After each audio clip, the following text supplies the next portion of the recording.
Uy mga kaibigan, gusto niyo bang mag-quick getaway? Tara, punta tayo sa Macau. Nandito nga po pala tayo ngayon sa Hong Kong at gusto ko lang i-share kung paano makapunta sa Macau, sakay lang po ng bus galing sa Hong Kong. Hindi kailangan mag-airplane guys ha, bus lang po. Alam niyo po bang mula Hong Kong, sumakay lang po kayo sa HGMB Bus Terminal na 65 Hong Kong dollars o 479 pesos lang po ang pamasahe. Mula Hong Kong, sumakay lang po kayo ng HGMB Bus Terminal, 65 Hong Kong dollars o 479 pesos lang po ang pamasahe papuntang Macau HGMB Terminal. Super affordable, di ba? Pagdating nyo sa Macau HGMB Terminal, pwede na po kayong sumakay ng bus papunta sa city proper na nagkakahalaga lamang po ng 6 MOP or Macau Pataka o di kaya 43 pesos sa Philippine money.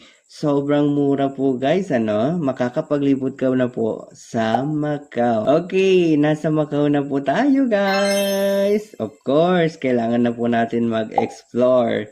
So tara, bisitahin natin ang Senado Square. Tapos syempre, hindi naman pwedeng hindi natin puntahan ng St. Dominic Church at ang sikat na ruins of St. Paul sa Macau.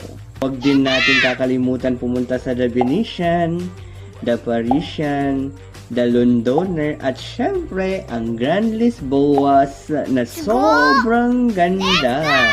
Kaya mga kaibigan, ang Macau ay mas malapit at mas mura kaysa inaakala nyo. Hindi nyo na po kailangan sumakay ng eroplano, bus lang po galing sa Hong Kong. So, pwede rin po kayong magdiretso na lang from Pilipinas going to Macau. Since nasa Davao po tayo is may flight na po ngayon ang Cebu Pacific from Davao going to Hong Kong na direct. Kaya doon po tayo, Davao, Hong Kong and nag-bus na lang po tayo papunta sa Macau. Kung sakaling may plano kayo or nagbabala kayong pumunta ng Hong Kong, guys, mag-bus na rin kayo papunta ng Macau. So, share this video guys sa inyong mga kaibigan para at least sila malaman din po nila na hindi pala ganun kamahal ang mag-Macau kung nasa Hong Kong na po kayo.